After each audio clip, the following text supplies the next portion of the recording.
Fala galera, o assunto hoje é futuro e não vai ser só o assunto de hoje, vai ser o assunto de uma série de vídeos que a gente vai fazer. E o que motivou a gente a fazer essa série de vídeos é um curso que nós estamos fazendo no Institute for the Future que estuda futuro. Então a gente vai começar a falar sobre uma série de coisas, eu tenho certeza que você vai ficar muito curioso, vai ficar surpreso sobre tudo isso, assim como nós ficamos também. Tá bom? Mas antes de a gente começar, você está no seu Subeste, eu sou o Cléo, e não se esquece, se inscreve aí se você não está inscrito, compartilha esse vídeo que a gente quer dissipar esse conhecimento para muito mais gente nesse planeta Terra, tá ok? Então vamos começar com alguns conceitos básicos sobre futuro. E não deve ser surpresa para você que vem nos acompanhando que a gente vem insistindo nesse tema muito e muito. E algumas coisas que talvez não tenham a ver com o futuro, mas tem muito a ver com o futuro, é um pouquinho dessa situação que a gente está vivendo agora, que é uma situação que gera medo. E o medo ele é gerado principalmente pela incerteza, ou seja, à medida que você olha para frente e não sabe o que vai acontecer, a tendência é que você tenha mais medo. Quando você estuda o futuro, o que você está fazendo? Você está entendendo possivelmente o que vai acontecer ou as alternativas do que vão acontecer. E aí esse medo ele tende a diminuir, porque você sabe. E agora que você sabe, você escolhe o seu papel nesse futuro. Outra coisa importante é, quando a gente está falando de futuro, a gente está falando de 10 anos para frente. E aí você pode perguntar, pô, mas espera um pouquinho, e amanhã? É muito interessante essa pergunta e à medida que o futuro ele é muito próximo, a sua capacidade de interferir nele diminui muito. Então, por exemplo, se você marcou uma coisa para amanhã ou alguma coisa vai acontecer amanhã, a sua capacidade de mover todas as partes numa velocidade que dê às pessoas tempo para mudar esse futuro é muito pequeno. À medida que você pensa a longo prazo, isso não está definido ainda. Então você pode escolher o seu papel nesse futuro e pode se preparar e pode influenciar esse futuro. Então é extremamente sutil esse detalhe, mas faz toda a diferença no final do dia.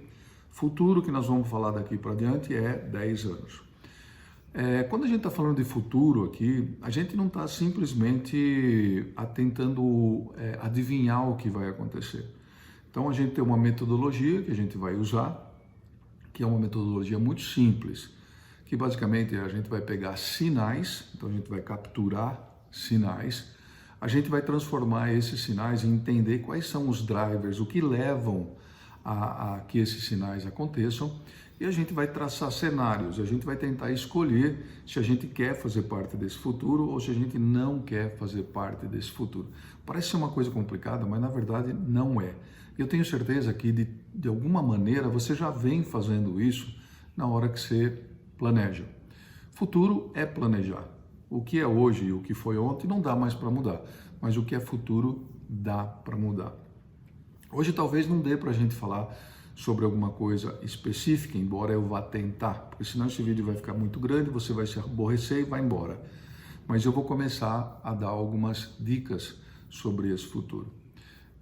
A primeira coisa que eu quero falar sobre futuro, e a gente vai falar sobre futuro de muita coisa, a gente vai falar sobre futuro de proteína, futuro de trabalho, futuro de moradia, futuro de climate change, por exemplo, de impactos no meio ambiente, porque tudo tem um futuro e a gente vai tentar entender como esses futuros se entrelaçam e provavelmente o que vai acontecer daqui a 10 anos se as coisas continuarem do jeito que estão e não mudarem em função de todos esses sinais, tá?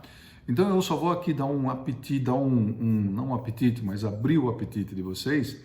E no próximo vídeo o que a gente vai falar? A gente vai falar sobre o futuro das proteínas.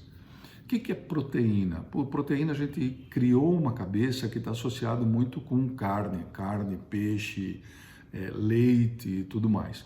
E tem uma corrente muito forte que diz que isso deve mudar.